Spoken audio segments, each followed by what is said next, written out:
This week's episode is sponsored by Samsung. You're listening to the B&H Photography Podcast. For 50 years, B&H has been the professional source for photography, video, audio, and more.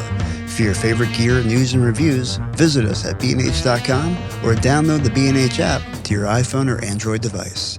Now here's your host, Alan Weitz. Greetings and welcome to the B&H Photography Podcast. My name is Alan Weitz. And I'm Jill Waterman. And don't be surprised if our audio engineer, Mike Weinstein, pops in with a question or two somewhere along the line. And that's okay because it seems his doctors finally got his meds right. Two of our highest ranking shows over the past several months have to do with the rapidly evolving and endlessly contentious topic of AI, or synthetic imaging, as today's guest likes to call it. In 1840, the influential French painter Paul Delaroche viewed his first photograph and proclaimed, "From today, painting is dead." To keep our finger on the pulse of what can very well be the hottest topic since that dark day back in the 19th century, we're turning to an undisputed expert. For more than 40 years, the renowned writer, photo editor, and educator Fred Ritchin has been keeping tabs on the momentous changes occurring within the realms of photography and digital media. We'll give you the full scoop on Fred in a second, but first, a small request from all of us to all of you. As we mentioned the other week, our show was recently added to the B&H Photos YouTube channel, conveniently placed under the podcast tab. So let's start talking. I'm going to start things off by posting a remark about this very episode. Once I do, I'd like you to add your voice to the conversation too. We'll be monitoring the discussion as it builds, and we'll give our favorite entries an on-air shout-out as part of an upcoming show. We'd like to think of the B&H Photography Podcast as a collaboration with our listeners, and we consider each of you an intrinsic part of our show. We couldn't do this podcast without you, and your engagement is truly appreciated. Now, back to our guest. Fred Ritchin is Dean Emeritus of the School at the International Center of Photography. Prior to ICP, he was a professor of photography and imaging at NYU's Tisch School of the Arts. We also taught in the Interactive Telecommunications program. Additionally, he's a former picture editor of the New York Times Magazine and former executive editor of Camera Arts Magazine. In the mid-90s, he created the first multimedia version of the New York Times, as well as the website Bosnia, Uncertain Paths to Peace, in collaboration with photographer Gilles Perez. This site was nominated by the New York Times for a Pulitzer Prize in Public Service, but then rejected by the Pulitzer Committee because the photographs did not appear on paper. They were electronic, and pixels didn't count back then. Things have changed. In 1999, Ritchin co-founded Pixel Press, an online publication experimenting with new methods of storytelling and collaborating with humanitarian organizations on media projects. More recently, he created the Four Corners Project, an innovative strategy to provide more context and ethical grounding for the photograph online. Ritchin has written and lectured internationally about the challenges and possibilities of the digital media revolution. His books on the future of imaging include In Our Own Image, The Coming Revolution of Photography in 1990, After Photography in 2008, and Bending the Frame, Photojournalism, Documentary, and the Citizen in 2013. A new book, The Synthetic Eye, Photography Transformed in the Age of AI, recently went to press and is scheduled for release in October of 2024. Among many other honors, Ritchin has received a Lifetime Achievement Award from the Argentinian Documentary Photography Festival and the John Long Ethics Award from the National Press Photographers Association. Fred Ritchin, thank you and welcome to our show. It's a pleasure. Before we start, I'm actually going to do something I do all the time. I'm going to go off script. And the reason is that 2 hours ago, I was going through the New York Times, and there's an article about AI. And it's basically had 8 photographs, I think it was. And 4 of them were real, untouched, and 4 were AI. And the whole thing was, can you figure out which are which? And now, again, I'm going to say, I just looked at it on my phone. I did not blow any of the images up.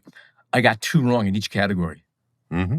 I got 2 and 2. Like 50% of them I could not get. And 2 of the ones, one fake and one real, truly surprised me because those are the ones I would have put my money on. Mm-hmm. It's scary. Yeah, I mean, it's one of these things where people say, oh, you don't have to worry about AI. You know, everybody has 6 fingers, 7 fingers, and It's just like the beginning of digital when people said the resolution isn't anywhere near as good as film. We don't have to worry about it. And very quickly it was more resolution than film. And they've solved many of these problems. And it's very, very impossible at this point to tell which is an AI image and which is a photograph. Yeah, except that digital imaging is a lot less dangerous than what we're talking about here today. Let's start by discussing some recent news. Last month, Adobe released a marketing campaign for its software with the tagline, "Skip the photo shoot."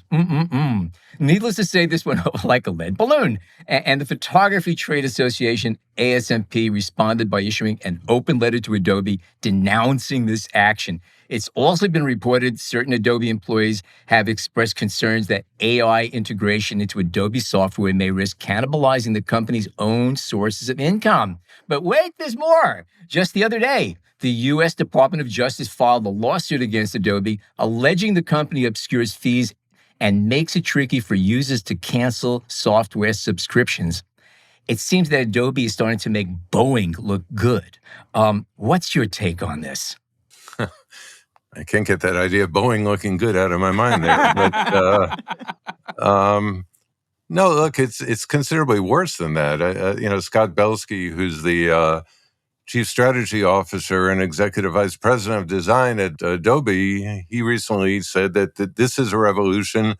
This is the new digital camera, and we have to embrace it, talking about AI. The way I see it, we had optical photography, film. It was about light and the lens, and it was dialectical. Whatever it recorded, maybe you looked heavier than you wanted to look or thinner than you wanted to look or whatever it would be. But the photograph was something important. It was evidence, and it could contradict memories. It could stand up to prove things. Was a little girl in Vietnam burning from napalm or not? And the photograph said, yes, that happened. And then it became computational, meaning in the digital era, software was taking over, and whatever light was coming through the lens, the software could override it so that somehow the algorithms come up with what it was supposed to look like, and it enhances the image and so on. And then instead of just overriding the lens, AI now, you don't even need a camera. It's synthetic. You just put in a text prompt and it comes up with a photorealistic image. And that's why I called the first book I wrote, In Our Own Image, The Coming Revolution of Photography, because we were remaking the world in our own image, not the way it was, but the way we wanted it to be. So you have all these filters to make you look a certain way. The thing yesterday, the survey, I think, was something like a third of 18 to 25-year-olds edit the photographs that they put on social media. It's automatic. You want to look a certain way. And going back to your question, I was on the Today Show in 1990 when Adobe announced Photoshop. Tiananmen Square was the year before, 1989. And I said, in this case, the evidence of the photograph was able to override the denials of the Chinese government. And that's not going to happen in the future because of software that manipulates images, makes them malleable, so that it's no longer a credible witness. And unfortunately, that's what's happened. So AI isn't just a new thing. It's part of a progression that's been going on. And I think Adobe has always been a software company interested in the software. And, it's been useful to photographers in certain ways, but it's also in many, many ways diminished the credibility of the field going back 30 plus years ago. So now with AI, you're seeing Shutterstock, Getty, a number of the stock agencies. What is their strategy for making money in the future? It's licensing the imagery to AI companies. It's not about photography. It's about making the money. So I'm not surprised at all that Adobe is doing what it's doing. That's corporate America. It is about the stockholders, about making the money. And we're not necessarily thinking about what it is to be a good citizen. It's a very, very different world. You brought up the Tiananmen Square, the Tank Man photograph. Now, there's variations of that online, too. Is that due to AI or just good old-fashioned retouching? Because, again, this is nothing new. I think photography has always had a certain amount of retouching and setting up, but it's an issue of scale. When I started writing about this in 1984, it was a Cytex machine, which I think cost around $500,000 to do it. Sure. So it was used very, very rarely. And then 6 years later with Photoshop, it became very expected at that point. The tank man was anonymous. Nobody knows who this person was. But if you go to Reddit, for example, there's an AI image of the tank man, almost like a selfie of who the guy is. And then on Google's search image, that came up number one when you're looking for tank man.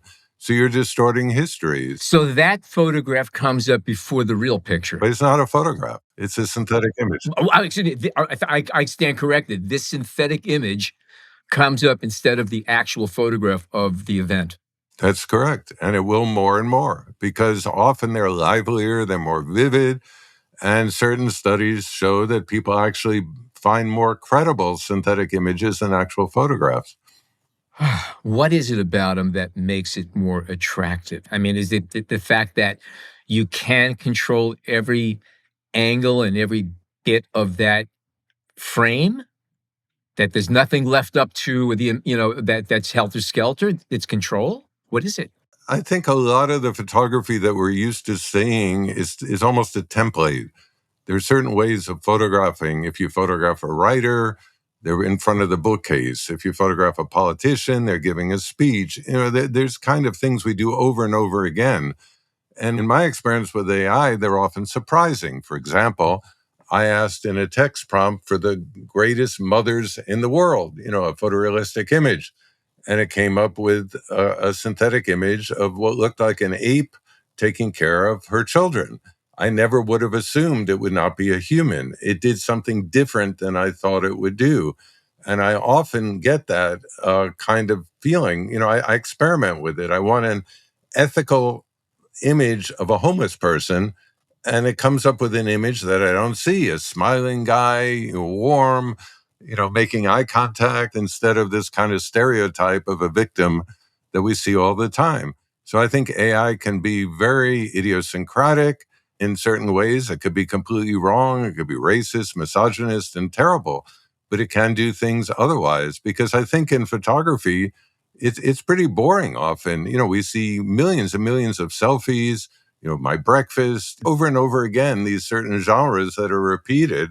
AI doesn't do that necessarily. It does other things, especially on a cell phone. When it was a double page in Look magazine, there was all this detail. There is layout, there is typography, there is juxtaposition with other images. But when you're putting an image on a cell phone, it's tiny. It's like a postage stamp. So how much can you do? And I think more and more people make images to fit Instagram or other social media, and they don't use the whole frame. They don't use depth of field in any way that's interesting or tries to reveal something different. Could you imagine Ansel Adams on Instagram? I mean, it doesn't work. It's a whole different scale at that point. So we've reduced photography to the size of a cell phone screen. I think 92% of photographs are being made right now on cell phones, and they're being reproduced and seen that way. When I was picture editor of the New York Times Magazine, we used 3 images on the spread, 4 images, one big one. We control the printing and the color, and we can darken it slightly for drama. And it's a very simplistic medium at this point for the most part. There's a lot of quantity, but not necessarily a lot of innovation. So shouldn't there be a distinction in that case between photographers and photography? I mean, there's an information overload. Everybody's got a camera in their pocket. And people who make a living at this, or who we consider photographers, should be distinguished then from photography generally.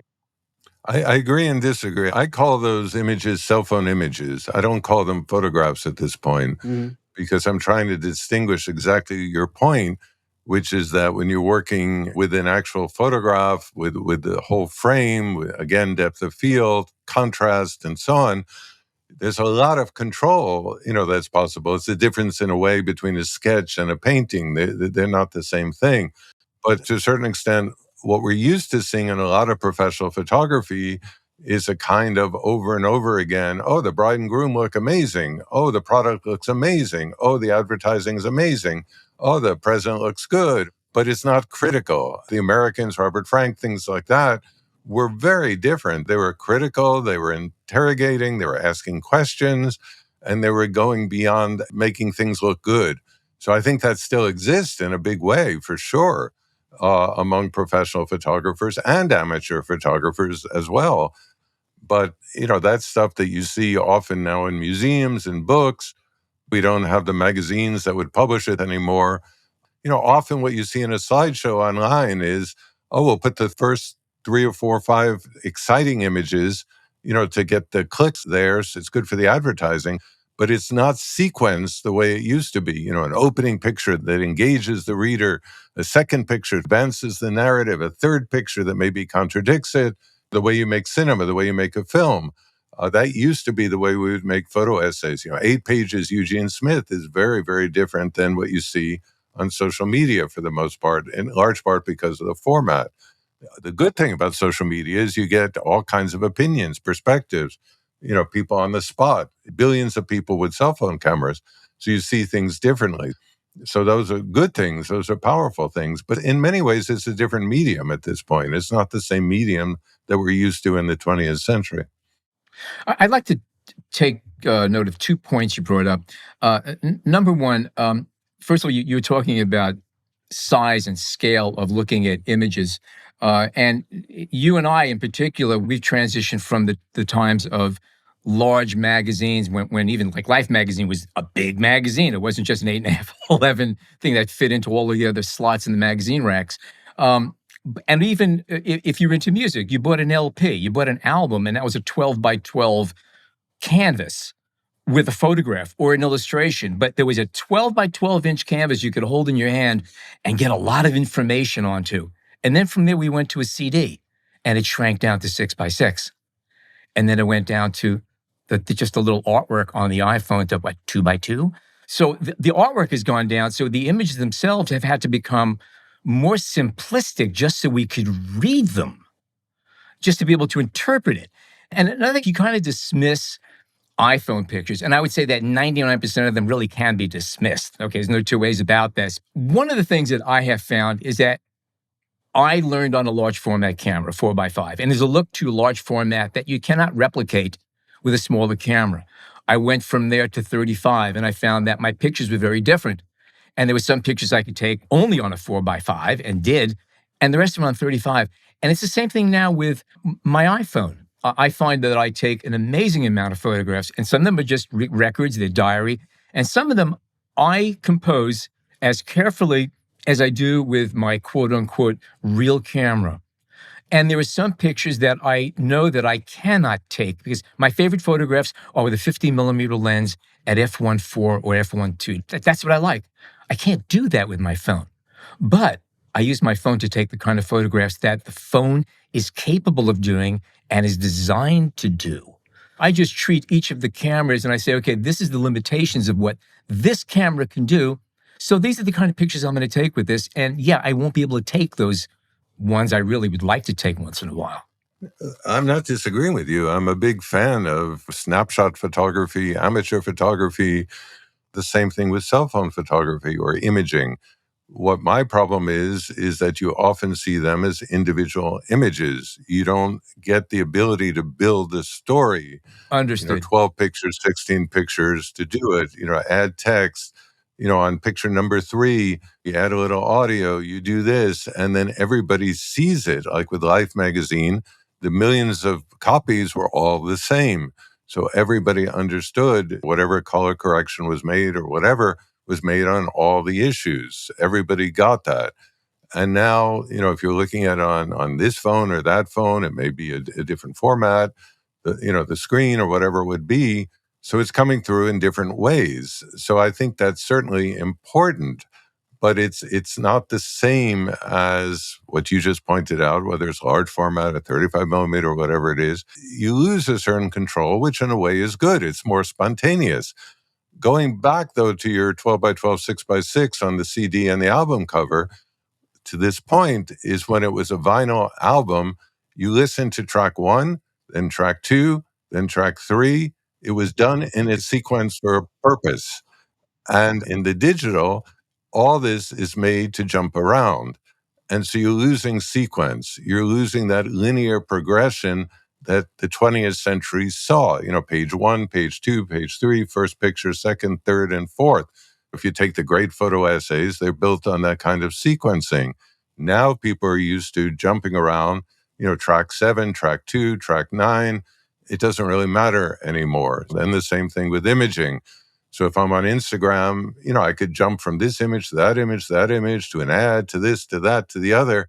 And it's difficult to build a sense of atmosphere, to make your point, to have multiple nuances. Take Minamata from Eugene Smith. There's that one famous image of the young woman in the bath who has suffered so terribly from mercury poisoning. If you publish that essay now today, everybody would just run that one picture. It doesn't build up who's responsible for the poisoning. What does it look like in that area of Japan where the other people, you don't build it up. But certainly, I agree with you, many of the iPhone images or whatever cell phone you're using are really, really interesting and worth looking at it. What comes to my mind is that it used to be we did a presentation, you had a carousel tray for your slides, and you had 80 slots to fill. But you were able to construct a narrative, which is what you're talking about. You're able to tell a story in a sequence. Whereas I guess Instagram, in a sense, is if you just take that slide thing and just turn it upside down into the box and spill them out onto a light table and just randomly say, let's look at pictures. Yeah, I'll give you an example. When I was picture editor in the New York Times, we wanted to do a special issue. I did exactly what you said. I put the pictures in a carousel. I showed a bunch of editors, and they turned it down. And then I re-sequenced exactly the same images. And a few days later, showed it again. And we did a special issue. The same pictures. But the sequence changed the meaning of the images to make them comprehensible, to make them important. Otherwise, it's just kind of wholesale. You just pick and choose whatever you want, without able to build a narrative, a story, to explore a subject or whatever it is. It's like really the difference between wholesale and retail. Everything deserves to be looked at. But again, we need curators, we need filters, because nobody's going to look at 12 billion images a day or whatever the number is. We need some way to make sense of it. Otherwise, it's just too much of everything, and the important stuff gets lost. Yeah. So, Fred, one of your concerns, especially with photojournalism, is that photographers need to take more responsibility for contextualizing their images by adding captions and a code of ethics that you talk about people should add to their website. Can you go into that a little bit more, how you view that as helpful? Yeah. Over a year ago, we started a campaign called Writing with Light, which is the initial meaning of photography, writing or drawing with light.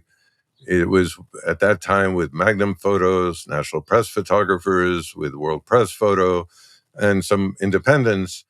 And what we figured out was that just like a writer, the words are not automatically truthful or authentic. It's the writer you have to trust. Is the writer credible? Is the writer insightful? Is the writer an authority? And we decided the same thing now that you can't trust the camera. You have to trust the photographer as an author, just like a writer. Part of it is, well, let's say the photographer, what's your code of ethics? Do you set up images? Do you manipulate them post-production? Do you research the subject? What do you do? What's your approach? You're photographing in Ukraine. Are you Ukrainian? Have you just arrived yesterday? Have you been there before? And so on and so forth, to provide a kind of a context so the reader knows, what are they looking at? And then, I developed a software, which you mentioned, called Four Corners, which I first proposed in 2004. I gave the keynote speech at World Press Photo in Amsterdam. And the idea was that you could hide information in each corner of the photograph. The bottom right corner, you could hide the caption, the code of ethics. From the photographer, you could even put in their website, so you could click on it and go and maybe buy the image for reproduction rights or whatever you want to do. The bottom left would be the backstory. So maybe there is a witness, who's interviewed. So here's a photograph of something that happened, and here's a witness talking about it who lives there. And the upper left was related imagery. So maybe there's a video of the same scene, or this is a photograph of an athlete, and here's another photograph of the same person at home with their family or something. So you have more context. And the upper right was links to other websites, which would delve more into the situation. So if you're photographing the Ukraine war, there's quite a few links to stuff that would give the reader more insight. It's also possible you could click on the photographer's name and go to their website. And do you trust this person? Is that somebody that you feel, oh, they worked for BBC, New York Times, they worked for Paris Match, they speak 7 languages, they've been doing it for 30 years. Maybe I'll trust that more than, some other person who has less experience, or maybe the other way around. So we've been pushing for these ideas so that the reader gets more context, supporting the photographer's integrity as a visionary, as somebody with a vision, as somebody who interprets situations as the credible witness using a camera, as opposed to just saying the camera never lies, F8 and be there, picture's worth 1,000 words, all these kind of mythology of the 20th century, because they certainly don't work anymore. It's so easy to fabricate imagery, to manipulate it, or to make photorealistic AI images that are impossible to tell, did that happen or not? We keep coming up with the word manipulation, and there are many degrees of that. At what point do you consider a photograph manipulated? I'm not talking about taking dust marks off, but burning and dodging could be used in an editorial manner. If the burning and dodging is done right, you could change the look and meaning of a photograph, and it's been done before on magazine covers. We all know about it. At what point do we say it's been manipulated and not just cleaned up? When I worked as a picture editor, I was the bridge between the photographer and the reader. I had to make sure that what the reader was looking at was not manipulated to such an extent that it distorted what was going on. So yes, we were able to crop, we could take out dust spots, we could burn and dodge, we could increase or decrease contrast, but it always had to be done in such a way that it wasn't changing the essential meaning of the photograph. So, for example, if Joe Biden is meeting with Vladimir Putin and Kamala Harris, you can't take off Kamala Harris. You can't just crop her out if she's at the same meeting. That's changing the essential what happened. You can't do that. You keep the 3 of them in. If you don't need the right side of the image because nobody's in it, sure, you could crop because you don't want to waste the space of the magazine. So yes, we made those decisions all the time, but the manipulation was you cannot change the essential meaning of the photograph. It's like quotation marks. I always think of the frame of the photograph as a quotation mark from the visible reality. I like that. So if you're quoting somebody, you certainly could take out a few words in the middle of the sentence and put a ... to indicate it, but you cannot take out the critical words that will change the whole meaning of the quote. We've been doing that for a very long time with words. If you're an artist, you don't have to worry about these sorts of issues because there's no assumption that what you're doing is trying to replicate a visual reality. You're not recording the visible. You're doing what you want to do. So if, for example, in your code of ethics, you say, I'm an artist, I do whatever I want, that's perfect. It's transparent. You're not fooling anybody. Just do it. Have fun. No problem. Right. So there's a distinction between photojournalism and artistic photography, where we wouldn't necessarily want to apply that code of ethics that you referred to earlier to artistic photographers. But there's some photographers who do both. Photojournalists who also have an art career. So just distinguish it. Yeah. No, I mean photojournalism in that it's presented in a journalistic document. So yeah, the human being, of course, can do both types of work, but where that document gets presented to the audience is in a magazine or a journal of record. If you're using something like AI in any way, for example, based upon predictions of urban planners in 20 years, this is what the neighborhood would look like, no problem, do it, but just be transparent and tell the viewer, that's what I've done. The same thing with climate change. Midtown Manhattan in 40 years will look like X, according to climate change scientists. I'm using AI to show that because photography cannot photograph the future. AI can make images that predict to a certain extent. They're not obviously foolproof. And maybe as a result, we change our environmental policies in New York City or elsewhere. So it can be very, very useful in multiple ways. If you want to do AI images of what the Paleolithic era looked like, there was no photographers in the Paleolithic era. Have fun. and just be transparent and just tell the viewer, this is what I'm doing. AI has enormously beneficial uses. Right. It just can't be confused by saying, yes, this is what happened, and pretending it's a journalistic documentary approach. And do you see today ongoing nefarious attempts using AI-generated images to create a false narrative and propagating that narrative forward? Or just more simply, what's your take on how corrupting synthetic images have been to our understanding of what's true and real? There's this concept of poisoning the well. Mm-hmm. And what it means is if you see the few AI images of things that look documentary, journalistic, you begin to be skeptical of all photographs. You don't want to be taken in again. And since, the last 2 years, I've made an enormous number of AI images, and I see how easy they are to make, I've become considerably more skeptical of photographs or what look like photographs. And I ask myself questions I didn't used to ask, which is, can I really trust this? In what ways, yes. Am I going to be made a fool of in that sense? So, for example, if it was the Vietnam War now, and they came up with the image of the execution of the Viet Cong or the girl burning from napalm, would 500,000 people take to the streets? Or would they say, oh, I'm not sure that's really a photograph. Did that really happen? It's really kind of far to go to Washington. Maybe I should forget it because I'm not really sure. I think that's one of the less visible but highly insidious results of what we're talking about. I think if you're a female celebrity at this point, you have to be terrified or at least concerned by deepfake videos.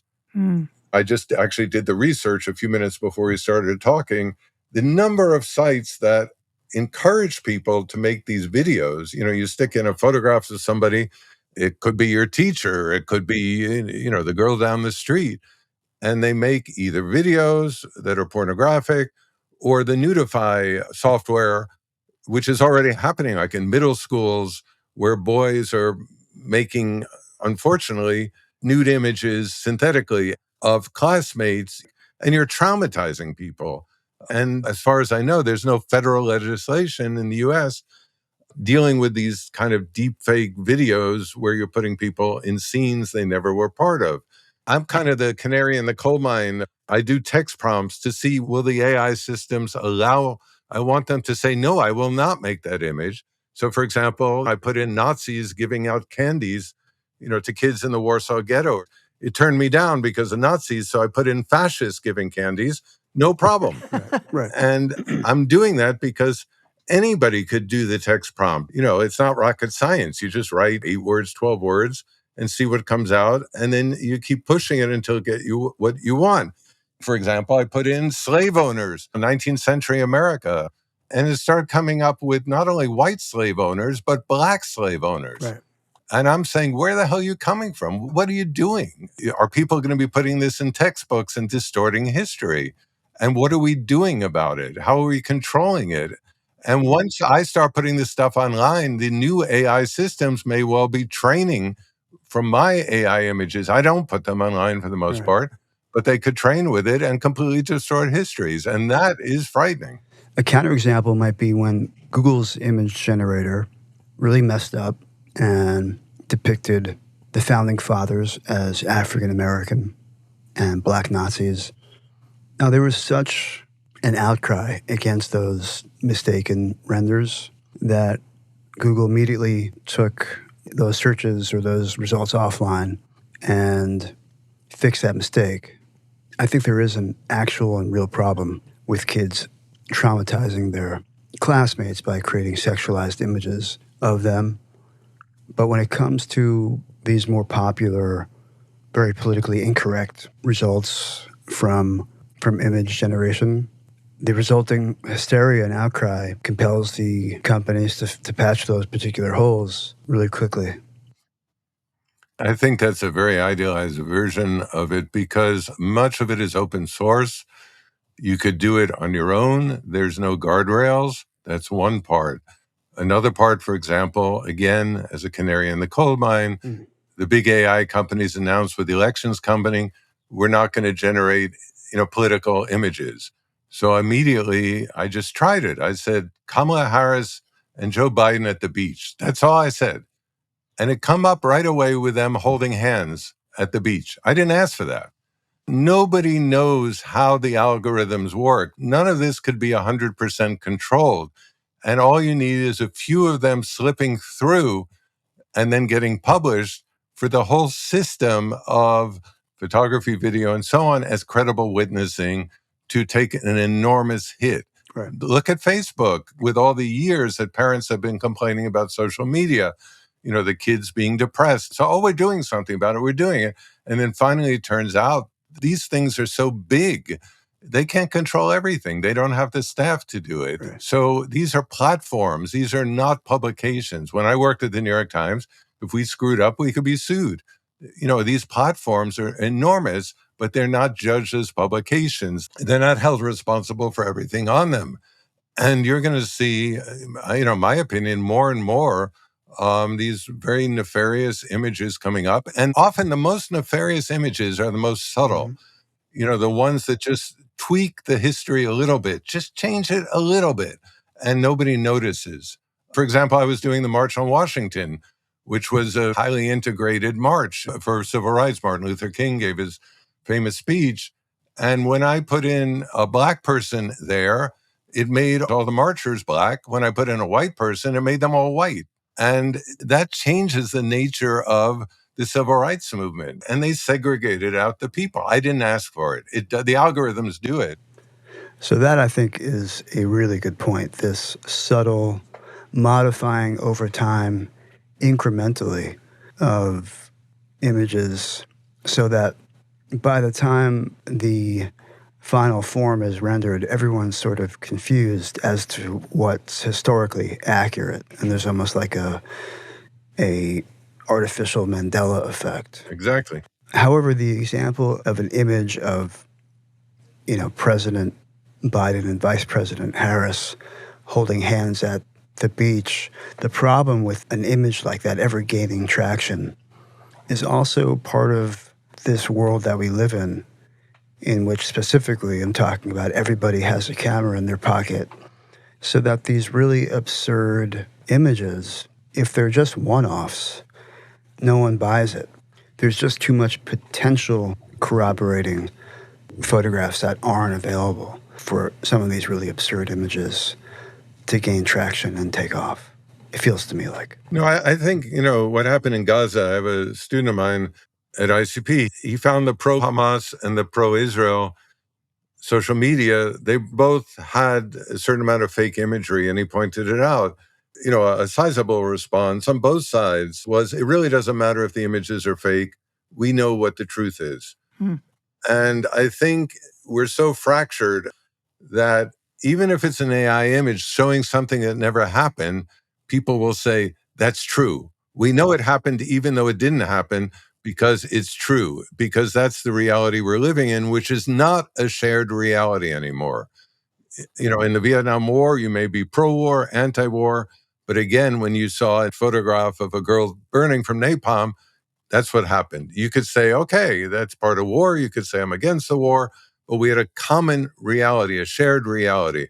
And that we don't have anymore because whatever AI would fabricate, whether it's ChatGPT in terms of text, in terms of sound, in terms of image, it somehow proves the expectations of one group or another, whether or not it happened. Alternatively, you can understand how in these propaganda channels online, these groups understand that, there were no photographers at that specific atrocity, but for our purposes, which is preaching to our already converted online masses, generating a representative image of an atrocity is good propaganda.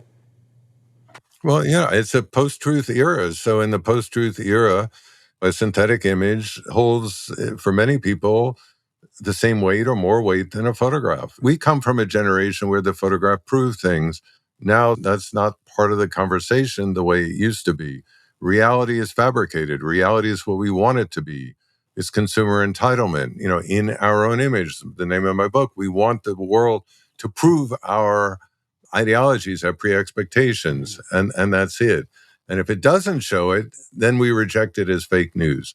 And that's the very difficult moment we're in. And the question is, how do we solve it? And, the answer has to be in multiple ways, including in schools. On that note, I think this would be a great time to take a short break for traffic and weather. And we'll be back with, more with Fred Ritchin. Stay tuned.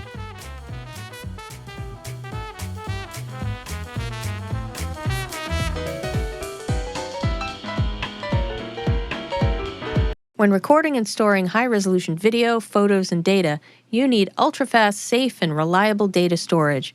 The Samsung T9 portable SSD meets those needs and more with its massive transfer speeds of up to 2,000 megabytes per second, a soft, protective exterior, and its ultra-compact size.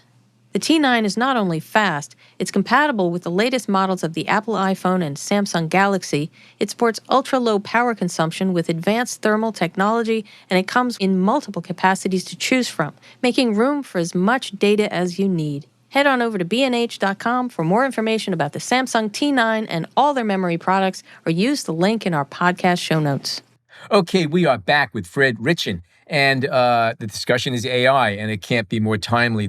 And for the second half, I want to start off with a question that two photographers recently gained notoriety by entering images and then winning top award competitions. The first was Boris Eldixon, who entered an AI-generated image in a competition for real photographs, and more recently, Miles Astry, who entered a real photograph in the AI category of a top competition, and yes, they both won. What's your take on these actions? Do these two cases help shed a light on credibility issues related to the divide between real and synthetic imagery? I think both cases are challenges. In both cases, the photographer is challenging the judges. Can you tell the difference? You're esteemed people in the field, and they're both pointing out that we're at a crisis point. And in this crisis point, we have to start making definitions, delineating what kind of imagery are we talking about. So for me, for example, when I go to a bookstore or library, I know if I ask fiction, they'll send me to novels or poetry, and nonfiction, they'll send me to history, science, and so on. If you ask in photography, I want nonfiction photography, not fiction photography. We really have not had that vocabulary. We haven't really done the work to figure out what the difference is among them. Certainly we have documentary, but documentary could be stage documentary, conceptual documentary, personal documentary. There's all kinds of ways of looking at it that make it easy for the viewer to know what it is that we're talking about. In the old days, John Sarkowski did the Mirrors and Windows show at the MoMA, that the art photography is more like a mirror to the self, and the window, these documentary, more about the world. But those were kind of hazy concepts there. And I think what these two photographers are pointing out is that we really haven't grappled with these differences. What do we do about it? Just like your question before, when is manipulation too much? That should be simple. It should be said in two sentences so that every viewer, every reader, every photographer understands it. It doesn't mean that you can't manipulate, just be transparent. If you do, if it's in the journalistic documentary realm, we know the difference between a painting and a photograph. That's pretty clear. We know the difference between a poem and a news article. That's pretty clear.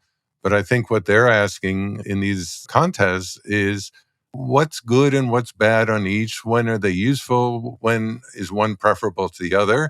There's a case in Australia where refugees were incarcerated for a very long time, and there was this considerable amount of abuse that they reported, but there were no photographers and cameras for the most part. So a law firm took on the case, and they made AI images working with the different people who wanted to participate, describing what happened to them in the testimony, and said, is this what it looks like what happened?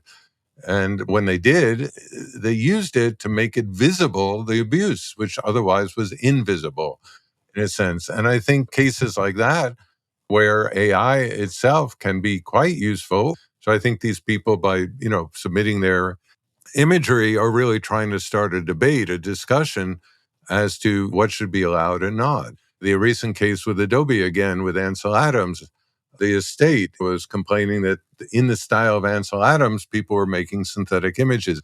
And then finally, I think it was 8-9 months later, Adobe responded and said, it's not something we will allow. On another hand, you could say doing in the style of Ansel Adams is also a compliment to Ansel Adams, that I'm so inspired by his work. I want to do it in this style. I want to make environmental photographs. These are conversations we have to have. When is that a violation of the author's rights, of copyright, of the artist's rights? If I said I'm writing a novel inspired by Shakespeare, there's no problem with that. It's different than AI, though. So we have to have these conversations. To that point, Midjourney has a library of styles and guides that includes hundreds of photographers who are named based on their style and showing synthetic images that anyone can make. I know of at least one photographer who's named in that style guide who didn't give permission for her name or her image style to be used in that context. What are your thoughts about the ethics of that?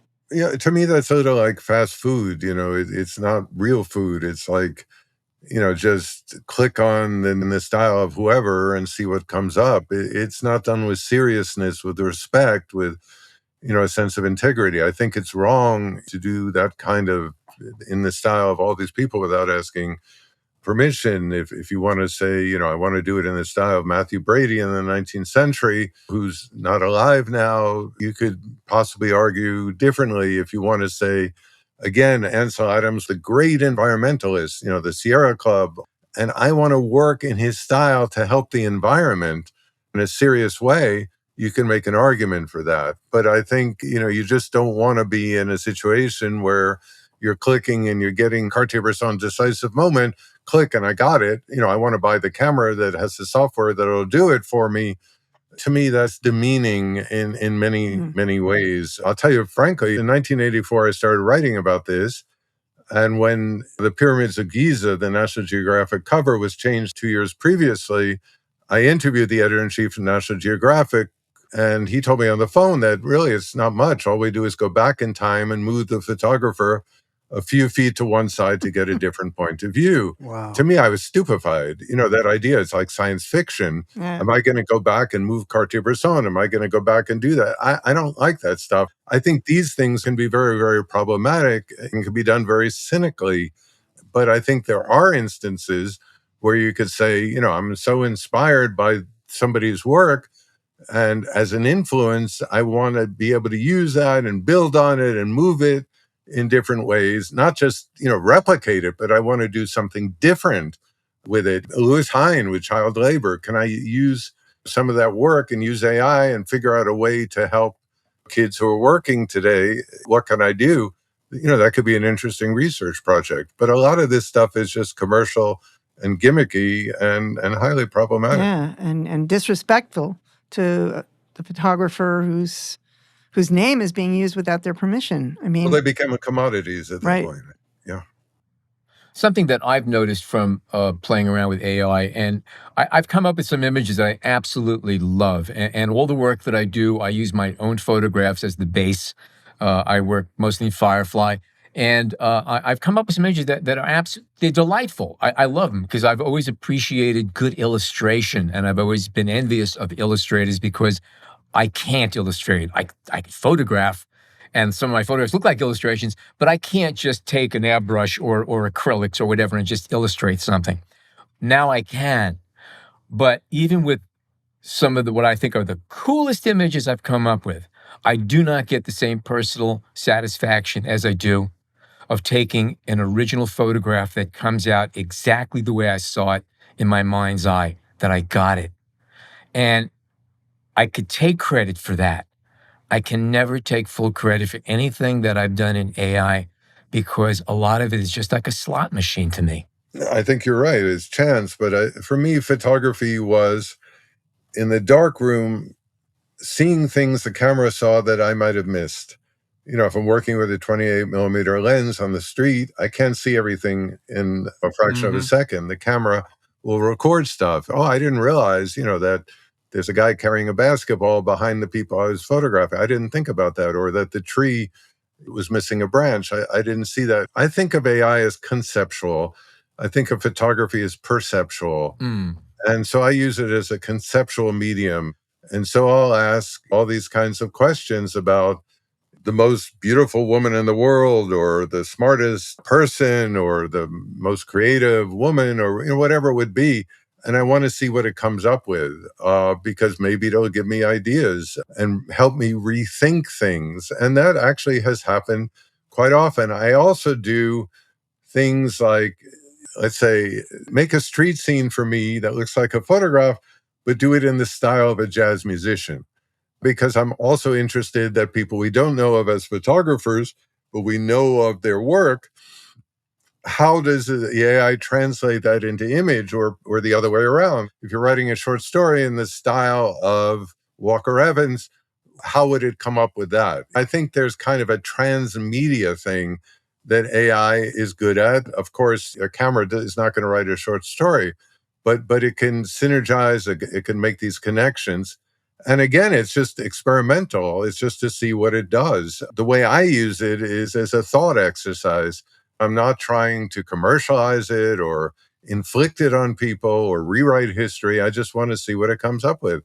When I would sometimes photograph, I'd keep the camera waist high and make images without looking through the viewfinder, just to see what the camera saw that I may not have seen. And sometimes it was interesting and sometimes not.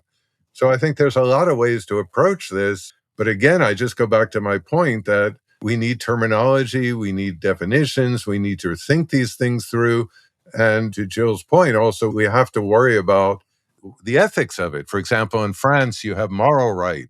It's not copyright. In copyright, if 20th Century Fox or whoever has the copyright for the film, they could say, yes, no, you could colorize it. But in moral right, you also have to ask the director, it's a Woody Allen film. It was in black and white. Just because the studio owns it, in moral right, you also have to get the permission. I think it's the lead actor or actors and directors. So creative influences can't just be overlooked. So these are things I think we have to really think through and see if our laws, if our approaches are up to date for 2024, because you couldn't copyright a photograph. I think it's for about 35 years after it was invented, because it was thought of as being made by a camera. It was mechanical. There was no creativity in it. And then eventually the Supreme Court decided it could be creative. That was a big change. And I think we're going to have some of those difficult questions right now. Can AI eventually be copyrighted? And can you get a good feeling from it? Sometimes I do, and sometimes I find it's repugnant. It's just horrific. One thing that I've been starting to think about a lot with this conversation is the idea of visual literacy, especially because everybody's a photographer. Not everybody has a good understanding of visual literacy, like a professional photographer or somebody who's, active in the creative field. Do you think we need to change or adapt our approach to teaching about visual literacy because of AI? Well, not only adapt it, I think we have to start teaching it. We teach literacy to do with words, but for the most part, media literacy is not taught. It has to include things like, was the photograph made by an insider or an outsider? What period was it made? All these kinds of literacy issues. In the 19th century, you had tripods and large format cameras, and you had to pose for a long period of time. People have to know all those things as well. It's not just a question of AI versus, Photoshop versus film and just the technical issues. It's a bunch of issues. And they do it in countries like Finland. Kids at a very young age, they sit around, they say, can we believe this image? Why yes? Why no? What do you think? And then eventually they become informed consumers and they ask these questions. But, frankly, advertising falls apart then because you're not going to buy a car because a good looking man or woman standing next to it. If you have media literacy, you realize that it has nothing to do with the value of the car. The car could fall apart. in 6 months. It doesn't matter if a good-looking woman or man is standing next to it. And advertising hopes that you don't have the media literacy to see through the guys. The same thing with politics.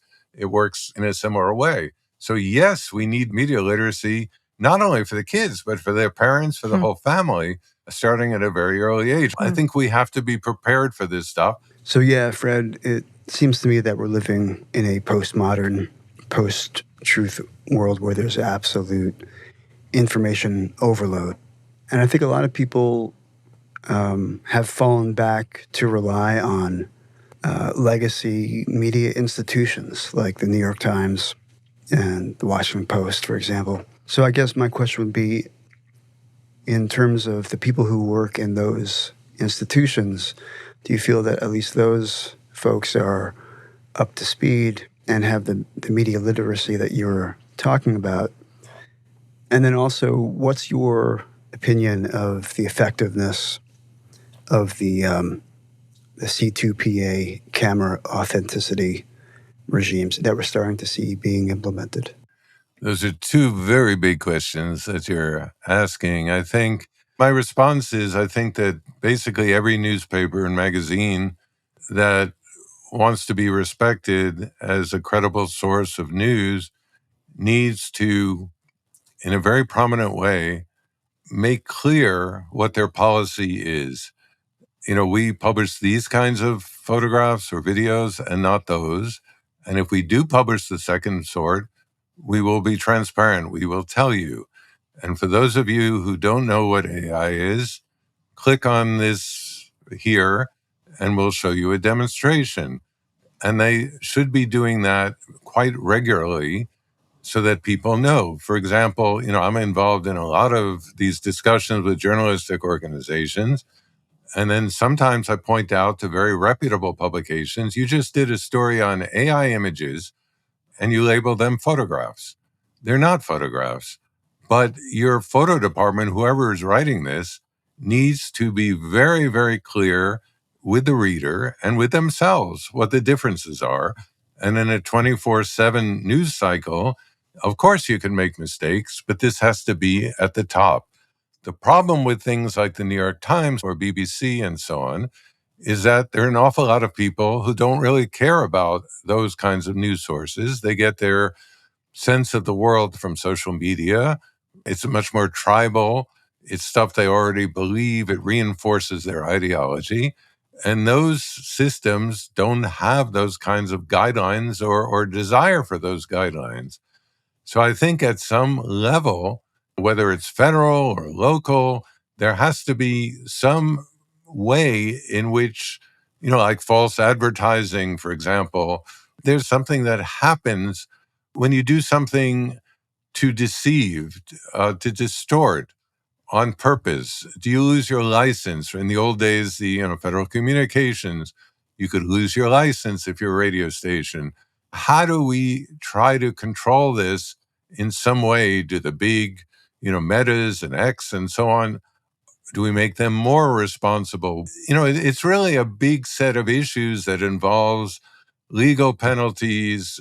Again, if I quote somebody and it's not a quote, there are repercussions. If it's an invasion of copyright, there can be repercussions. There could be a lawsuit. We need things like that. I think the attempts like C2PA, the Content Authenticity Initiative that's spearheaded by Adobe with BBC, Associated Press, New York Times, and all that, is cryptographic. And the idea is that a reader should be able to click through an image and see the ways it was changed. For an insurance company, that's great. That really works forensically before a judge. That's amazing. But what you're doing is you're inviting people to distrust photographs. In other words, when I was a picture editor, I would never want people clicking through the image and saying, oh, they darkened the cloud on the upper right, so the massacre never happened. Do people have the media literacy to know which kind of changes are minor, major, and so on? And in fact, what you're doing is you're opening it up for everybody to feel like they have to interrogate the process. As a writer, if I'm quoting somebody in a sentence, there is no way I'm releasing the 3-hour transcript of the interview. Right. just so that the viewer could be assured that I quoted something that's representative. They have to trust me. They have to trust my editors. They have to trust the publication. And the same with the photographer. So to a certain extent, I think it can diminish the role of the photographer by opening them up to this kind of inspection as to what was changed or not. I wonder, could it not be seen as medicating the well? So instead of poisoning the well, we're medicating the well. And so, yeah, for a few of these pictures, people might click through all the way and sort of see a lot of arcane information regarding the provenance of these photographs. But then when they see other photographs in the future tagged that certain way, they'll understand that it's a heuristic for a lot of painstaking attempts to corroborate its authenticity. And so we can build these heuristics for trust. Or on the other hand, you could say, here's a photograph of so-and-so politician paying a bribe. But in going through the photograph, we realized, the cloud was darkened. So we don't trust the image. We put it on social media. Don't trust the press. They hate the politician. They're awful. They change the image to prove it. Of course, how many people are then going to go click through to see that that makes no sense? I don't think it's useful, except for the editor. If I was an editor still, and the photographers in the field, and I'm using the cryptographic approach, yes, I might go through and see if they made any changes. And if I find that they changed the color of the guy's shirt in it used to be blue and now it's orange, I could reject it. I won't work with the photographer. But the reader then has to trust me that I made those decisions. It's like you go to the doctor. The doctor says, this is what's wrong with you. And then, you go to 12 websites to find out maybe the doctor's wrong. There has to be a level of trust in the professionals that they're doing what's supposed to be doing. You're not opening them up for the accusations all the time. Go back to your initial question about Adobe. Are we asking for all their sales figures? Are we asking for all the transcripts of the meetings when they come up with a new software? No, we're not. They do what they do. So why are they opening it up this way? I understand your point. And for certain people, it will work, but for a lot of people, it won't. Is there an alternative to C2PA that that you endorse, that you think could be effective? There's a lot of companies working with watermarks. There's also a lot of software and YouTube videos and so on telling you how to take the watermarks off. Right. On top of that, what I think is wrong is that, Simon & Schuster doesn't have its own copyright symbol and Random House a different one. They all agree it's one symbol. So if you have all these different companies, Google, Stability Diffusion, whatever it would be, if they're working with the watermarks, for a viewer's point of view, they should all be the same, in the same place, recognizable, and so on. None of them are foolproof. And often what happens in a lot of these monitoring software, what they do is they tag the actual photographs as being false, not the AI. None of them are near 100%. So again, that's how you poison the well. You just need a few errors. And, trust is hard to rebuild once it's been broken. Something that I want to go back to again, we spoke earlier about prompting, which is what a lot of AI technology has to do. And you have been playing around with it like most of us have. Have you found any, I hate to use the word tricks, but any suggestions on the best, most efficient way to create prompts? Is it better to keep them simple? Is it more elaborate that you want to have? Are there any key rules that you have found seem to work real well to give you more accurate or results closer to what you're trying to achieve? One rule I've found is if it works today, next week it may not work. Oh, so it's like life. For example, I was working with DALL-E for a long period of time, and there was about a 3-month period where it was extraordinary. I was getting amazing results. I was so happily surprised. And then I'd go back, and it became more and more conventional and less interesting for a certain period of time. It may have come back in certain ways. What a lot of people try to do with prompts is to get exactly what they want. My approach is the opposite. I'm leaving latitude for the AI to make its own decisions. I don't want to say every part of the image what I want it to be.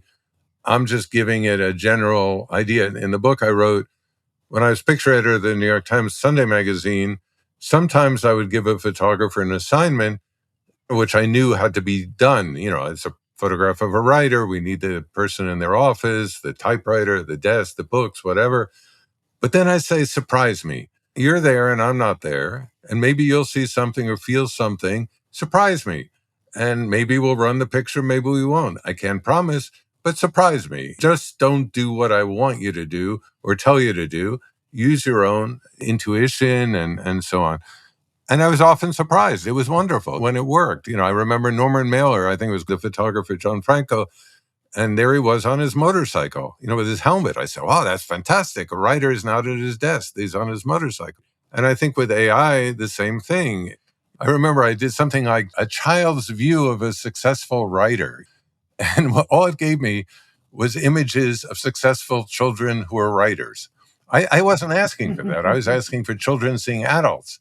But it was giving me all these great children writers. I was so happy because it gave me what I didn't think I wanted, but I actually did want because I didn't know I wanted it. So, I use it often that way, giving it a lot of latitude. I'm not a designer for an ad campaign who wants the upper left corner to be this and the upper right corner that.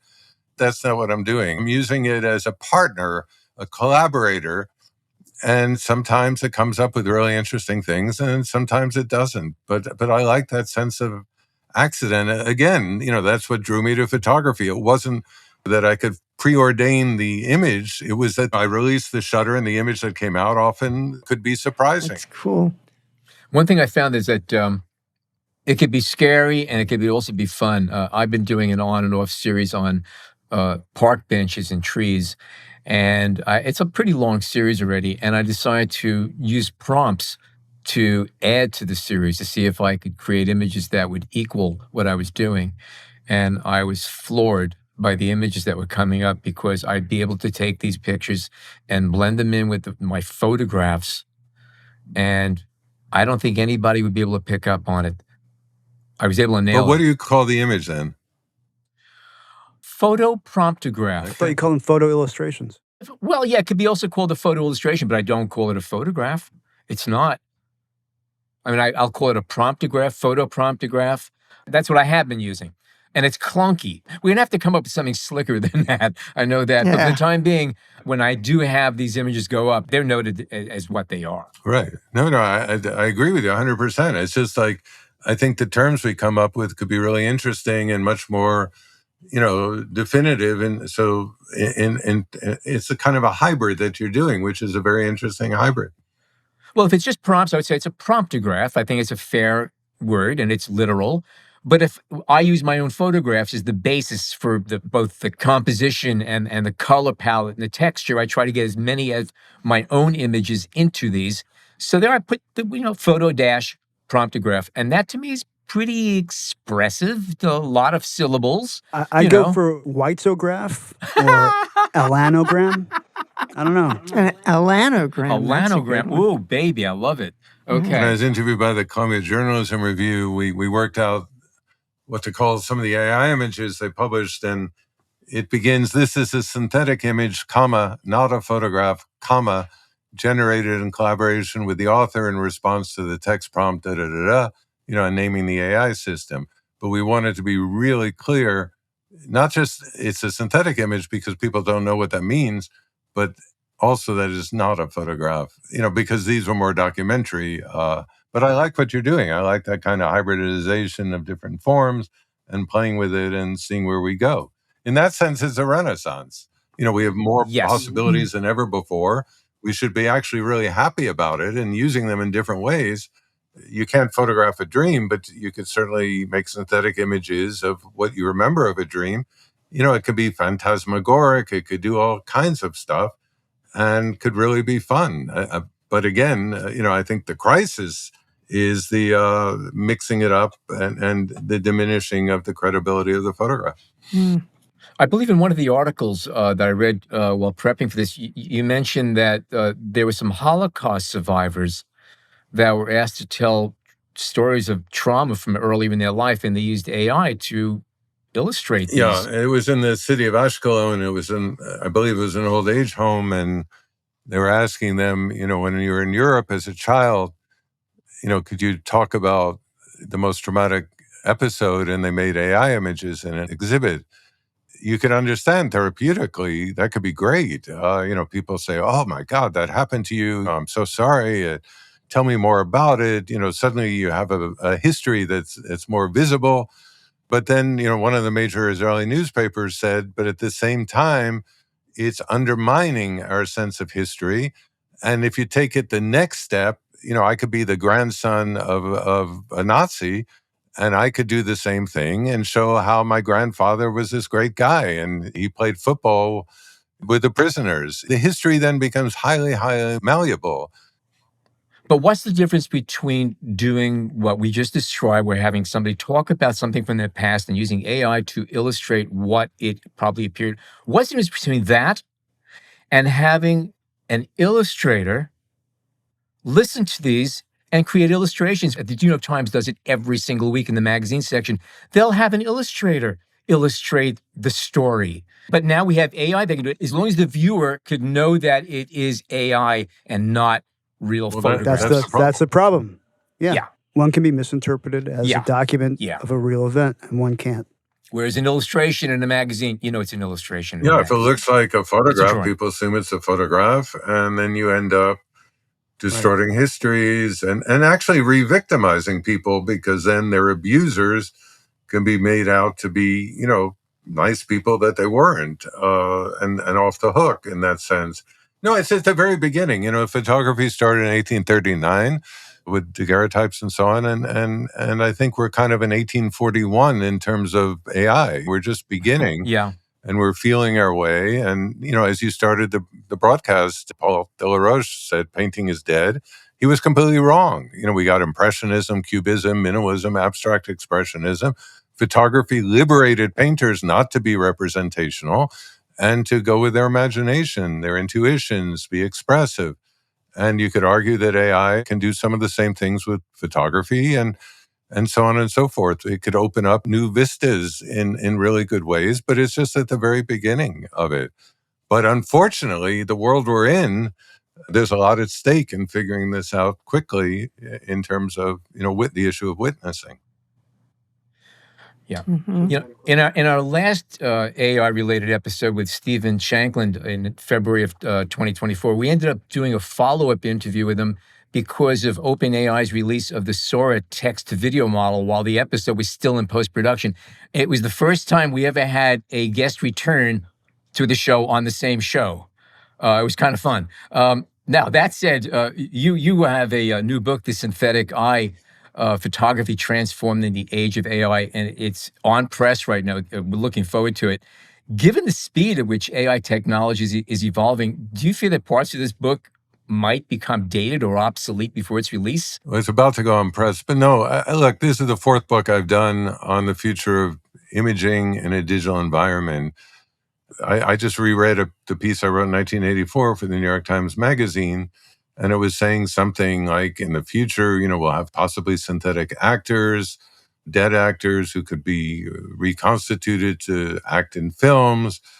I think the sentence I wrote then in 84 was something like, in the future, we may well have to ask the photographer, is an image fiction or nonfiction, because we won't be able to tell the difference. That's 40 years ago.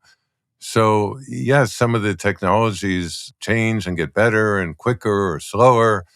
The general principles remain in terms of whether it's video or still, and you're using AI. Yeah, certainly they can be used in different ways. And a lot of young people, from my experience, don't particularly believe photographs, believe more videos, if they believe at all. So you're now going into a different medium. But the principles are the same. You could synthesize, you can make up stuff that never happened. You could show things in different ways. The principles are there, whether you do that completely in a synthetic image, partially as a synthetic image.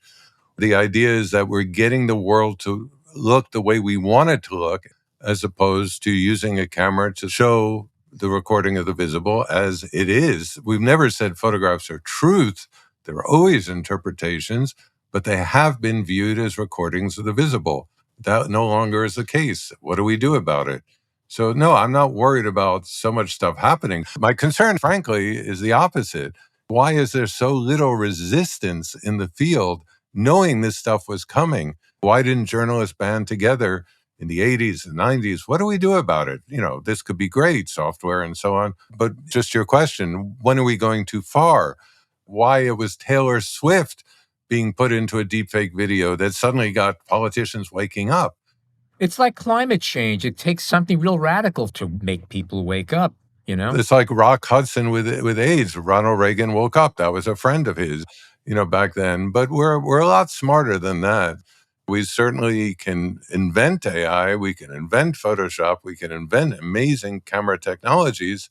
You see, if you're in a community of your own family, you do things to protect your family. You say the ceiling has to be replaced. We're not going to wait for it to fall down. You do it. It's your family. That sense of community, I think, is what's missing.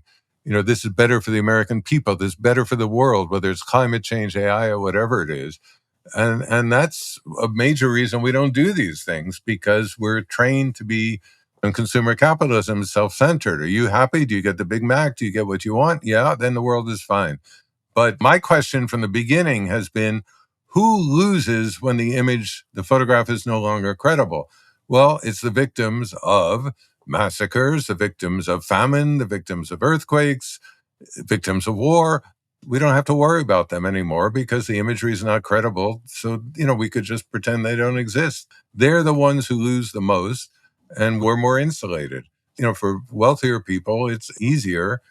And I think of all those people dying of extreme heat right now, and they're certainly paying the price. Those of us who can sit in air conditioning, we're a bit insulated. And I think it's similar with AI and so on. It's not ruining our lives, but it certainly is. When I did a Salgado show and ICP ran it, and the Doctors Without Borders used it to open up their North American headquarters at the time. They later won the Nobel Prize for Peace. And the issue was, without a photograph, they couldn't prove a massacre. Nobody cared. You needed it. So without credible photographs, there are no massacres because nobody cares. That kind of thing. That's what concerns me.